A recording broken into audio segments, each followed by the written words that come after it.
Hello વિદ્યાર્થી મિત્રો, સ્વાગત છે આપનું કાગઝી નોટ્સ યુટ્યુબ ચેનલમાં. અહીંયા તમને તમામ પ્રકારના જીસેટ રિલેટેડ કોન્ટેન્ટ અપલોડ કરવામાં આવશે.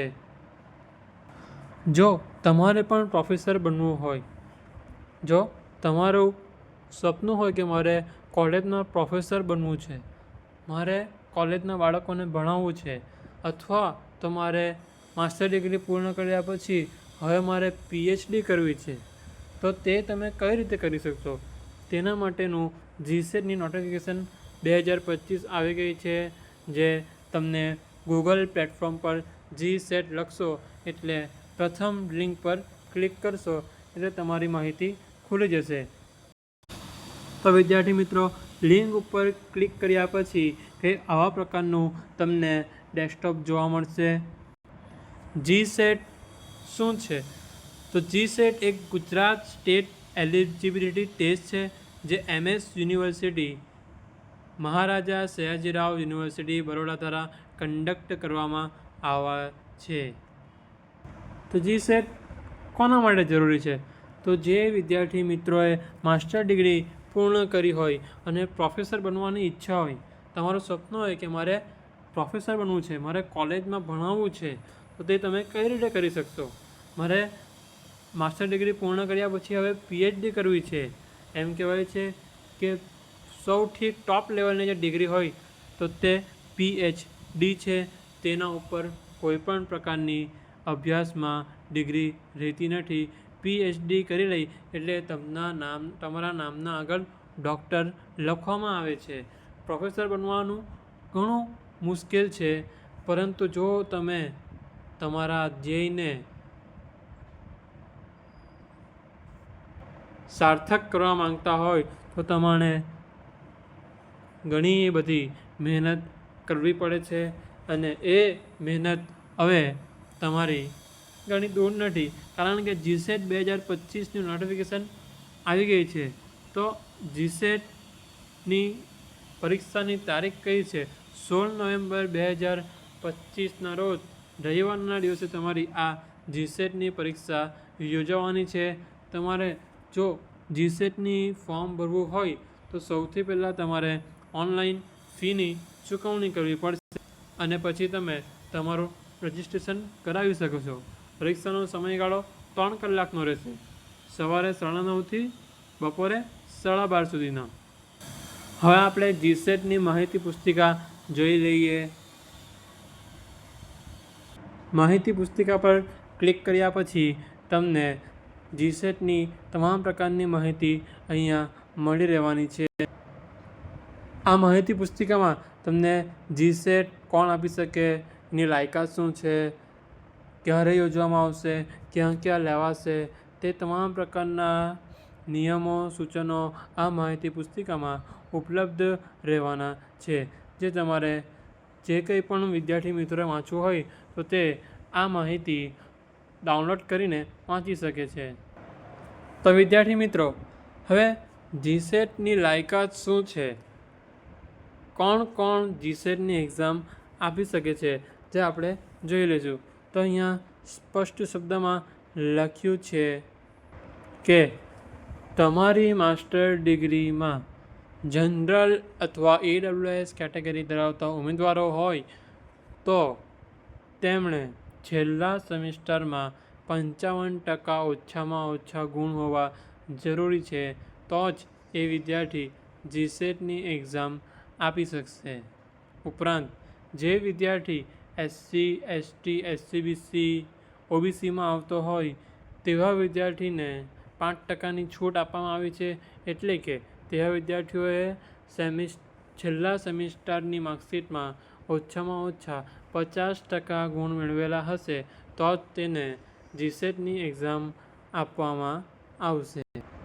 એટલે કે જીસેટ એક્ઝામ જે તમારા પાસે માસ્ટર ડિગ્રી હોય, માસ્ટર ડિગ્રી પૂર્ણ કરી લીધી હોય તેવા વિદ્યાર્થીઓ, અથવા જે વિદ્યાર્થી હાલ માસ્ટર ડિગ્રી કરી રહ્યા છે અને છેલ્લા વર્ષમાં હોય, કયા વર્ષમાં? છેલ્લા વર્ષમાં અભ્યાસ કરતા હોય. ધારો કે 2 વર્ષનું માસ્ટર ડિગ્રી આવે તો તમે બીજા વર્ષમાં અભ્યાસ કરતા હોય તો તેવા વિદ્યાર્થીઓ પણ જીસેટની એક્ઝામ આપી શકે છે, પરંતુ શરત એટલી છે કે જો તમે જીસેટની એક્ઝામ ક્વોલિફાઈડ થઈ જાઓ અને તમારે 2 વર્ષની અંદર તમારું માસ્ટર ડિગ્રી પૂર્ણ કરવું પડશે, તે પણ 55% સાથે. એટલે તેવા જ વિદ્યાર્થીઓ આ ફોર્મ ભરજો કે જે મહેનત કરવામાં હોશિયાર છે. મહેનત કરશો તો જ તમને સફળતા મળવાની રહેશે. હવે આપણે જોઈશું કે જીસેટની પરીક્ષા પદ્ધતિ કેવી છે, જીસેટની એક્ઝામની પેટર્ન કેવી છે, તે કઈ રીતે યોજવામાં આવે છે. તો વિદ્યાર્થી મિત્રો, તમને જણાવી દઉં કે જીસેટની એક્ઝામમાં કુલ 2 પ્રશ્નપત્રો હોય છે. એક જનરલ પેપર હોય જે બધાના માટે સરખું જ રહેશે, અને બીજું હોય છે જે તમારું સ્પેસિફિક સબ્જેક્ટ રિલેટેડ પ્રશ્નપત્ર, જે તમારા સબ્જેક્ટ પર પૂછવામાં આવે છે. હવે જે વિદ્યાર્થી કોમર્સમાં જીસેટની એક્ઝામ આપવા માંગતો હોય તો તેનો બીજો સબ્જેક્ટ એટલે કે બીજો પ્રશ્નપત્ર શાનું રહેશે, તો કોમર્સનું રહેશે. પહેલો પ્રશ્નપત્ર જનરલ રહેશે. જનરલ પ્રશ્નપત્રમાં તમારે reasoning, maths, current affair, data interpretation, paragraph વાંચી જવાબ આપો તેવા ટીચિંગ એપ્ટિટ્યૂડ એવા સબ્જેક્ટ રહેવાના છે જે પેપર 1માં તમને પૂછવામાં આવશે. અને પેપર 2માં તમારા કોમર્સ રિલેટેડ એટલે કે economics, banking, business administration, account, income tax, environmental studies વગેરે. તો તમારું પ્રશ્નપત્ર 1 જે જનરલ પ્રશ્નપત્ર તરીકે ઓળખાય છે તે કેટલા માર્ક્સનું રહેશે, તો 100 માર્ક્સનું રહેશે. એમાં 50 MCQ તમને પૂછવામાં આવે છે. કેટલા? 50. એટલે કે 1 OMRનું તમારા 2 ગુણ રહેશે. હવે આપણને અહીંયા તમને જણાવી દઉં કે જીસેટની એક્ઝામમાં કોઈ પણ પ્રકારના નકારાત્મક ગુણ મૂલ્યાંકન પદ્ધતિ અમલમાં નથી. એટલે કે જીસેટની એક્ઝામમાં નેગેટિવ માર્કિંગ જ નથી કે તમારા 4 પ્રશ્ન ખોટા પડે તો 1 માર્ક કપાઈ જાય, તમારા 1 પ્રશ્ન ખોટો પડે તો 25 માર્ક કપાઈ જાય. એવું કોઈ પણ પ્રકારની નેગેટિવ માર્કિંગ નથી. એટલે તમે સરળતાથી બધા જ વિકલ્પો જે તમને ન આવડતા હોય તો પણ તમે અટેન્ડ કરી શકો છો. આ એક એની ખાસ વિશેષતા છે. એટલા માટે જ ઘણા બધા વિદ્યાર્થીઓ આ એક્ઝામ આપી રહ્યા છે, કારણ કે આમાં નેગેટિવ માર્કિંગ હોતું નથી. હવે પ્રશ્નપત્ર 2. પ્રશ્નપત્ર 2 તમારું સ્પેસિફિક સબ્જેક્ટનું હશે, જે 200 ગુણનું રહેશે. એટલે કે 100 MCQ તેમાં પૂછાવાના છે. 1 MCQનો 2 માર્ક્સ, એમ ટોટલ 200 માર્ક્સનું પેપર 2 અને 100 માર્ક્સનું પેપર 1, એમ ટોટલ 300 માર્ક્સનું તમારું બંને પેપર થઈને પરીક્ષા લેવાની છે. જે કોઈ પણ વિદ્યાર્થી પોતાનો અભ્યાસક્રમ જાણવા માંગતો હોય તો તે આ પુસ્તિકા ડાઉનલોડ કરીને તેના પરથી પરીક્ષાનો અભ્યાસક્રમ ડાઉનલોડ કરી શકે છે, જે વેબસાઇટ પર ઉપલબ્ધ છે. હવે આપણે પરિણામ કેવી રીતે જાહેર થાય તે ચકાસી લઈએ. તમને જણાવી દઉં કે જીસેટની એક્ઝામમાં જે કોઈ પણ વિદ્યાર્થી મિત્રનું ટાર્ગેટ પ્રોફેસર બનવાનું છે કે મારે પ્રોફેસર બનવું છે, તો તેવા વિદ્યાર્થી મિત્રોએ ખાસ ધ્યાન રાખી લેવું કે તે લોકોએ જીસેટની લેવાનારી એક્ઝામમાં જેટલા પણ વિદ્યાર્થી પરીક્ષા આપે છે, ધારો કે 30,000 વિદ્યાર્થીએ ગયા વર્ષે પરીક્ષા આપી હતી, તો 30,000 વિદ્યાર્થીના માત્ર 6%, એટલે કે 30,000ના 6% ગણીએ એટલે કે 1800 વિદ્યાર્થીઓને જ તે લોકો આસિસ્ટન્ટ પ્રોફેસરની લાયકાત માટે યોગ્ય ઠરાવવામાં આવશે. એટલે કે આપણું પહેલું ગોલ એ જ હોવું જોઈએ કે મારે આ 6% વિદ્યાર્થીઓમાં કઈ રીતે આવવું, મારે શું તૈયારીઓ કરવી, કેટલી તૈયારીઓ કરવી કે આ એક્ઝામ હું પાસ સાથે ક્વોલિફાઈડ કરી શકું.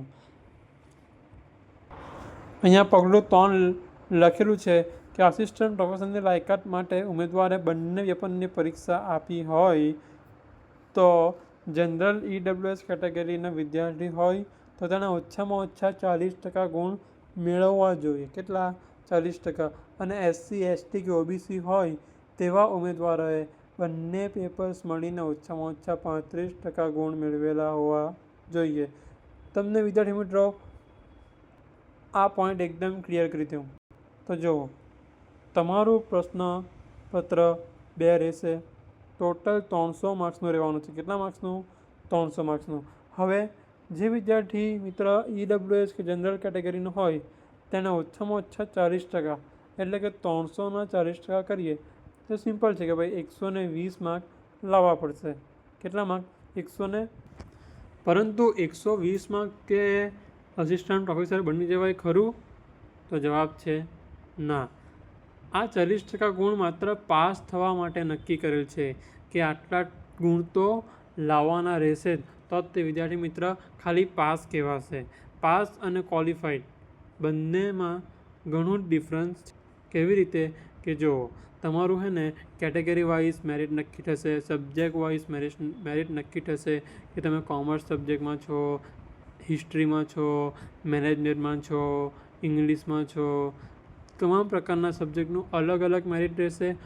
એ પ્લસ તમારી જે કેટેગરી આવતી હોય, જનરલની અલગ, EWSની અલગ, SCનું અલગ, STનું અલગ, એવા તમામ પ્રકારની કેટેગરીનું અલગ મેરિટ નક્કી થશે. એ મેરિટ નક્કી થયા પછી તમારે એ કટ ઓફ મુજબ એ કેટેગરીમાં આવતા વિદ્યાર્થી મિત્રએ કટ ઓફમાં આવવું પડશે, તો જ તમે અસિસ્ટન્ટ પ્રોફેસર તરીકે કોલેજમાં ભણાવી શકો છો. હવે ધારો કે અર્થશાસ્ત્ર વિષય છે, કોઈનો ઇકોનોમિક્સ વિષય લીધેલ હોય તો તેના 135 માર્ક આવેલા છે. કેટલા માર્ક? 135 માર્ક. હવે બીજા વિદ્યાર્થી મિત્રએ કોમર્સ સબ્જેક્ટમાં 160 માર્ક આવેલા છે. કેટલા માર્ક? 160 માર્ક. અને ત્રીજા વિદ્યાર્થી મિત્રએ ગુજરાતી વિષયમાં GSETની એક્ઝામ આપી છે અને તેના 140 માર્ક આવ્યા છે. હવે વિદ્યાર્થી મિત્રો આ 3 તો પાસ તો છે જ.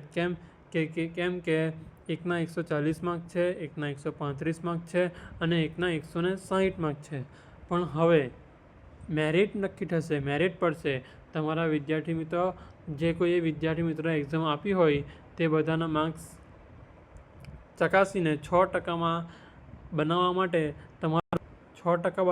તમારું એક મેરિટ પડશે. તે મેરિટમાં હવે 160 વિદ્યાર્થી કટ ઓફ હોય તો પહેલાં જે કોમર્સનો વિદ્યાર્થી હતું ને જેના માર્ક 160 આવેલા તો તે ક્વોલિફાઈડ પણ કહેવાશે અને પાસ પણ કહેવાશે. એટલે કે તે ઉમેદવાર હવે અસિસ્ટન્ટ પ્રોફેસર તરીકે લાયકાત ધરાવે છે અને આવનારી ભરતીમાં તે કોઈપણ કોલેજમાં જઈને પોતાનું સર્ટિફિકેટ રજૂ કરીને અસિસ્ટન્ટ પ્રોફેસર તરીકે કાર્ય કરી શકે છે. હવે જે વિદ્યાર્થી મિત્રના અર્થશાસ્ત્ર વિષયમાં 135 માર્ક આવેલા છે, કેટલા માર્ક? 135 માર્ક, પણ તેનું કટ ઓફ અટક્યું 150 પર. કેટલા પર? 150 પર. આવેલા માર્ક્સ કેટલા એના? 135. પાસ થવા માટે 120 જોઈએ, ખબર છે આપણને, એ પાસ તો થઈ જ ગયો છે. પણ એને આસિસ્ટન્ટ પ્રોફેસર માટે હજુ 15 માર્કની ઘટ પડે છે. એટલા માટે તેને અસિસ્ટન્ટ પ્રોફેસર તરીકેનું સર્ટિફિકેટ આપવામાં આવશે નહીં. એ વિદ્યાર્થી મિત્રો ખાસ ધ્યાન રાખજો. પાસ થવું અને મેરિટમાં આવવું બહુ જરૂરી છે. મેરિટમાં આવવું બહુ જરૂરી છે. એટલે તમારે ઓછામાં ઓછા 160થી 170 ગુણ વચ્ચે તમારે મહેનત કરવાની રહેશે તો તમે ક્વોલિફાઈડ થઈ જશો. તમે અહીંયા અરજી કરવાની પદ્ધતિ આપવામાં આવેલી છે. બધાથી પહેલાં તમારે ફી ચૂકવવી પડશે, પછી તમારે રજિસ્ટ્રેશન કરાવવું પડશે. કે તમે અહીંયા ઉપલબ્ધ માહિતી પુસ્તિકામાંથી તમામ પ્રકારની માહિતી જે તમને જરૂરી હોય તે તમે જોઈ શકો છો. હવે વિદ્યાર્થી મિત્રો તમને જણાવી દઉં કે આ GSETની એક્ઝામ માત્ર ને માત્ર GSET નક્કી કરેલા 11 કેન્દ્ર પર જ આ એક્ઝામ લેવામાં આવશે. તો પેલું કેન્દ્ર છે આપણું વડોદરા. વડોદરાની આસપાસ રહેતા હોય તેવા તમામ વિદ્યાર્થીઓએ આ સેન્ટર પર જઈને એક્ઝામ આપવાની રહેશે. તેના જેમ જ અમદાવાદ છે, રાજકોટ છે, સુરત છે, પાટણ છે, ભાવનગર છે, ગોધરા છે, જુનાગઢ, વલ્લભ, વિદ્યાનગર, વલસાડ અને ભુજ, આ તમામ કેન્દ્ર પર જીસેટની એક્ઝામ યોજાવાની રહેશે. તમારે નજદીક પડતું હોય તેવું કેન્દ્ર પસંદ કરજો, એટલે તમારે ત્યાં સમયસર પહોંચી શકો. હવે વિદ્યાર્થી મિત્રો, જે ઉમેદવાર EWS જનરલ કેટેગરીમાં આવતો હોય તેવા વિદ્યાર્થી મિત્રએ 900 રૂપિયા ફી ચૂકવણી પ્લસ જે કંઈ પણ બેંક ચાર્જ લાગતો હોય તે પૂર્ણ કરી પોતાનું રજિસ્ટ્રેશન કરાવી શકે છે. SC/STના વિદ્યાર્થીઓ માટે 700 રૂપિયા છે, અને કોઈ દિવ્યાંગ વિદ્યાર્થી મિત્રો હોય, PWD હોય તો તેવા ઉમેદવાર માટે માત્ર ને માત્ર 100 રૂપિયા પરીક્ષાની ફી રાખવામાં આવેલ છે. હવે આપણે જોઈશું કે જીસેટ અને એના અનુસ્નાતક વિષય કયા કયા વિષય છે. 33 જેમાં તમે જીસેટની એક્ઝામ આપી શકો છો. તો જો અહીંયા હિન્દી છે, ગુજરાતી છે, કેમિકલ સાયન્સ છે, સમાજશાસ્ત્ર, અર્થશાસ્ત્ર, ઇતિહાસ, અંગ્રેજી, શિક્ષણ, શિક્ષણ એટલે એજ્યુકેશન, જે કોઈ પણ વિદ્યાર્થી BEd MAd કરતા હોય તેવા વિદ્યાર્થીઓ માટે જરૂરી છે. પછી છે કાયદો એટલે LLB, LLM હોવું જરૂરી છે, કારણ કે માસ્ટર ડિગ્રી ધરાવતા હોય તેવા જ વિદ્યાર્થીઓને આ પ્રોફેસર બનવા માટેની જીસેટ એક્ઝામ આપવાની રહેશે. પછી વાણિજ્ય એટલે આપણું કોમર્સ, MCOM હોય તેવા વિદ્યાર્થી મિત્રો. પછી આવે છે MBA, મેનેજમેન્ટ, પછી MSc, ટૂંકમાં માસ્ટર ડિગ્રી ધરાવતા ઉમેદવારોએ જ આ એક્ઝામ આપવાની રહેશે. તો અહીંયા તમે જોઈ લેશો કે 1થી શરૂ કરી ટોટલ કુલ 33 વિષયો છે, જેમાં તમે તમારી જીસેટની એક્ઝામ આપી પ્રોફેસર બનવાની તક મેળવવા માંગતા હોય તો તમે તમારા સબ્જેક્ટ મુજબ પસંદ કરીને તમે આ પરીક્ષા આપી શકો અને પ્રોફેસર બની શકો. તો મિત્રો, આપણું આજનું આ સેશન પૂર્ણ થાય છે. આવનારા વિડીયોમાં તમને જીસેટની વધારે પડતી તૈયારીઓ કેવી રીતે કરવી, જીસેટ પરીક્ષા પાસ કેવી રીતે કરવી, કેવી રીતે ટાઈમ મેનેજમેન્ટ કરવું, તે બધું આપણે આવતા વિડીયોમાં શીખીશું. તમારો અમારી ચેનલને સાથ સહકાર આપવા વિનંતી. લાઈક કરજો, વિડીયો પસંદ આવ્યો હોય તો શેર કરજો.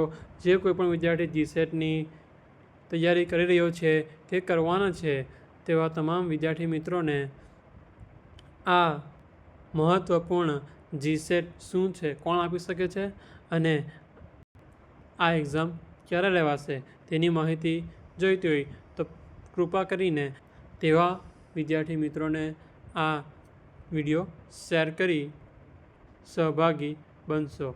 ખૂબ ખૂબ ધન્યવાદ. આભાર.